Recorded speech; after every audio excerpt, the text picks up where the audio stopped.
You're watching 3 Questions with Kat. Overcome your obstacles and find success. Hey everyone, it's Catherine Norland and we are back for another episode of 3 Questions with Kat. I have Alexa with me and she's gonna answer these questions that she doesn't know. Nope. Okay, so Alexa, what stops people from having success?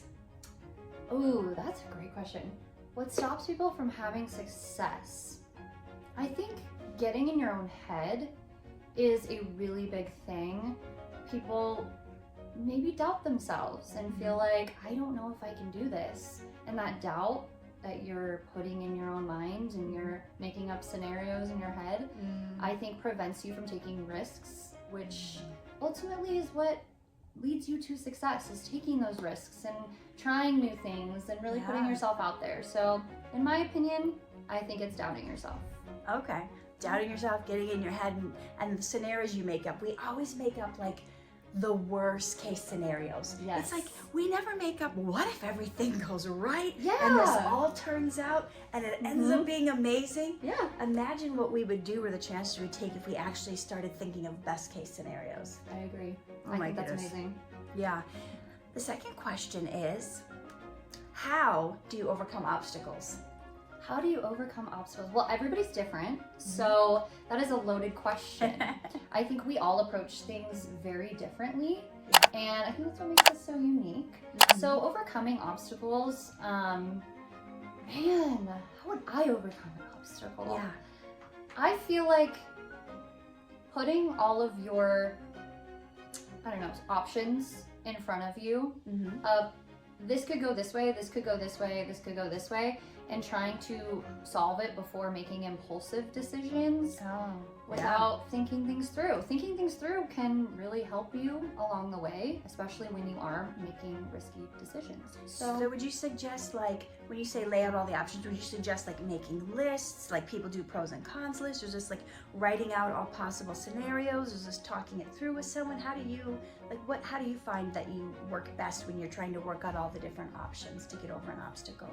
I think all of the above. I know that for me, I'm an overthinker, but I do love taking risks. But I have to sit there and really think things through, but I also have to talk it out with a few people because different perspectives I think are really important. Having, one person's perspective may not be enough for you. And I think that getting different perspectives of different people who have maybe gone through different things in life and had different experiences can be very, very helpful. So definitely talking it out for me personally. Yeah. Talking to different people. Awesome. That's good.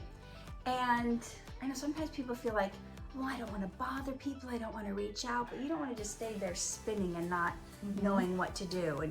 And we're also not obligated to take other people's advice. If you realize something somebody's suggesting doesn't fit with you or doesn't align with you, it's okay to move on and find the next person. So I think, it's good to have those different options. Yeah. The final question is, Alexa, what do you wish you would have known 5 years ago? Oh my goodness, so many things. Right?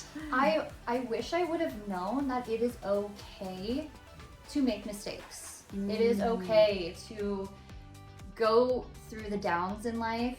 Life is a roller coaster, and it is okay to go through rough patches and make a lot of mistakes, because how else are you gonna learn? And I feel like I used to punish myself a lot for it. I used to dwell on the past and dwell on my decisions and be like, why did I do this? Why did I make these decisions? Wow. But now I feel like looking back, they've all brought me to where I am today, and I'm so grateful for that. Yeah. So I think that that's really important to just accept yourself, accept your decisions, and not focus on what you've done wrong, but focus on what you can do right now and how you can move forward in your life. Yeah, and one way to take the sting out of that painful decisions from the past is maybe instead of beating yourself up over it, start to say, well, what did I learn from that? Who did I have to become through that? How did that make me stronger or make me grow? Or how am I going to have better relationships or make better choices now? And then you can look at it not as something painful, but as empowering, because it got you where you are now. That is so good. Yeah. So where can people find you if they want to look you up? You can find me at the Alexa Cate, and that is spelled TheAlexaCate. You can find me on Instagram, TikTok. You can find me at Dhar Mann Studios on the YouTube channel. And that's me. Awesome. Well, thank you so much for your time today, and we will see you again in another episode of 3 Questions with Kat. Thank you. Bye. Get the tips you need to reach your dreams.